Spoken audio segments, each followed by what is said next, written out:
Saat aku sedang tidak melakukan apa-apa, aku sering merasa cemas. Aku sering merasa tidak cukup. Aku merasa insecure. Tidak cukup pintar, tidak cukup cantik, tidak cukup kuat. Aku selalu merasa ada yang kurang. Karena tujuanku adalah menjadi sempurna. Aku lupa untuk melihat satu hal penting. Mungkin aku sudah cukup seperti apa adanya. Aku terjebak dalam citra diri yang jauh dari sempurna. Aku berjuang untuk memenuhi harapan orang lain atau bahkan harapanku sendiri. Tapi, apa yang terjadi jika aku berhenti sejenak dan bertanya, kenapa aku selalu merasa tidak cukup? Aku hanya mendapatkan kebahagiaan semu dari pencapaian-pencapaian yang bukan aku. Dari pujian-pujian orang-orang sekitar. Saat aku menjadi juara misalnya, aku bahagia, aku mendapatkan banyak pujian. Tapi setelah itu, biasa saja. Aku tetap merasakan hampa. Lalu mencari hal-hal baru yang bisa aku lakukan lagi untuk mendapatkan pujian-pujian itu. Dan ini karena aku belum mengenal dan menerima diriku sendiri. Kita hidup di dunia yang sering menuntut kita untuk memenuhi standar tertentu. Entah itu penampilan, prestasi, atau bahkan cara kita hidup. Tapi kenyataannya, kita tidak bisa selalu memenuhi semua ekspektasi itu. Ketika kita terlalu fokus untuk kesempurnaan, kita lupa bahwa hidup ini bukan tentang mencapai standar yang tak pernah berakhir. Kita lupa bahwa kekurangan, ketidaksempurnaan, bahkan kegagalan adalah bagian dari cerita kita yang membentuk siapa kita sekarang. Pernahkah kamu merasa seperti terlalu keras berusaha untuk menjadi seseorang yang bukan dirimu? Berpura-pura menjadi orang lain demi diterima. Inilah saatnya untuk berhenti sejenak dan bertanya, kenapa aku merasa tidak cukup? Apa yang aku cari dari semua pencapaian ini? Memang kita seringkali dikelilingi oleh orang-orang yang terlihat memiliki segalanya. Mereka yang selalu tampak bahagia, sukses, memiliki kehidupan yang sempurna. Tapi kenyataannya, kita tidak pernah tahu apa yang mereka alami di balik layar. Mereka pun memiliki ketidaksempurnaan mereka sendiri. Menerima diri bukan berarti menyerah pada impian atau berusaha berhenti. Ini adalah tentang menerima diri kita sendiri dalam segala bentuk, baik saat kita merasa kuat maupun saat kita merasa rapuh, baik sisi terang kita maupun sisi gelap kita.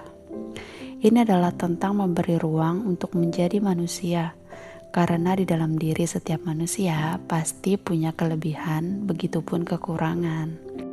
Tapi kita sering membandingkan diri kita dengan orang lain, baik di dunia nyata maupun dunia maya. Kita lupa bahwa setiap orang membawa kisah dan perjalanan hidup yang berbeda. Kita tidak pernah tahu luka apa di balik senyuman mereka. Seorang psikolog dalam teori self-actualization mengatakan bahwa untuk mencapai potensi penuh, kita harus menerima diri kita apa adanya. Penerimaan diri adalah langkah pertama untuk meraih kebahagiaan sejati. Tanpa itu, kita terjebak dalam semua pencarian yang tidak berujung, berusaha menjadi sesuatu yang bukan kita. Namun, penerimaan diri tentu bukan hal yang mudah. Budaya kita sering mengajarkan kita untuk selalu berusaha ingin lebih sukses, lebih kaya, lebih cantik, lebih pintar, lebih keren, lebih segalanya. Tapi, sulit bukan berarti tidak mungkin, bukan? Dengan tekad dan disiplin, kita pasti bisa mencapai kebahagiaan sejati dengan menerima diri kita apa adanya. Kenapa penerimaan diri itu penting?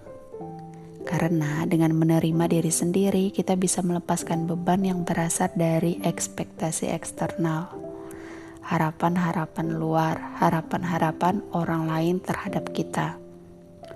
Penerimaan diri bukan berarti tidak punya tujuan dan ambisi, tapi justru menerima diri kita bisa merancang langkah-langkah menuju pertumbuhan yang lebih autentik.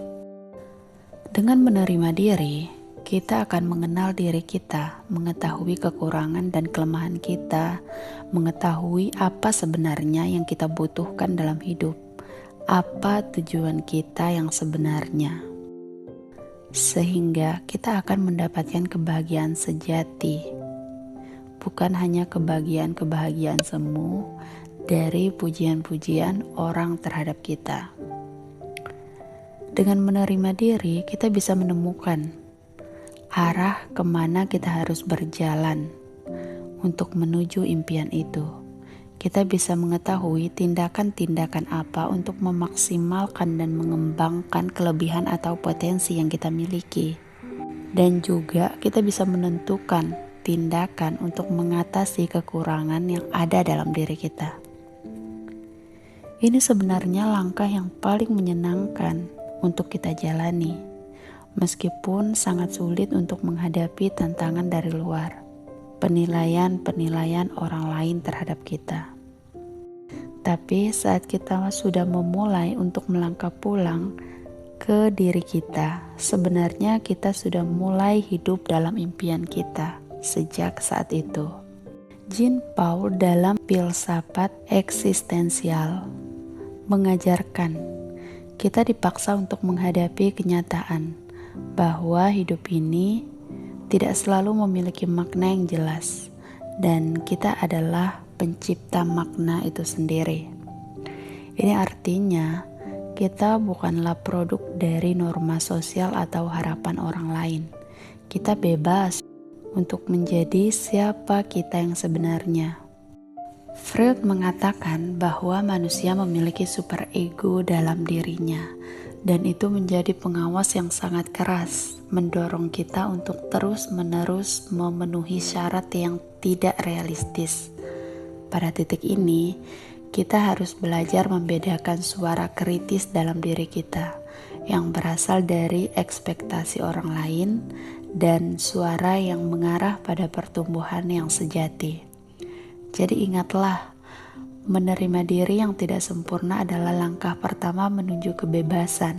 Bukan kebebasan untuk menjadi siapapun, tapi kebebasan untuk menjadi diri kita yang sejati. Dan kita sudah cukup apa adanya. Jangan biarkan rasa tidak cukup itu menghalangi perjalanan kita. Hidup ini dengan segala ketidaksempurnaannya adalah milik kita, untuk kita jalani dengan penuh keberanian dan cinta. Jika video ini bermanfaat untukmu, jangan lupa like dan subscribe, karena akan banyak video seperti ini untuk pengembangan dirimu. Semoga perjalananmu menuju penerimaan diri dimulai hari ini. Sampai jumpa di video berikutnya.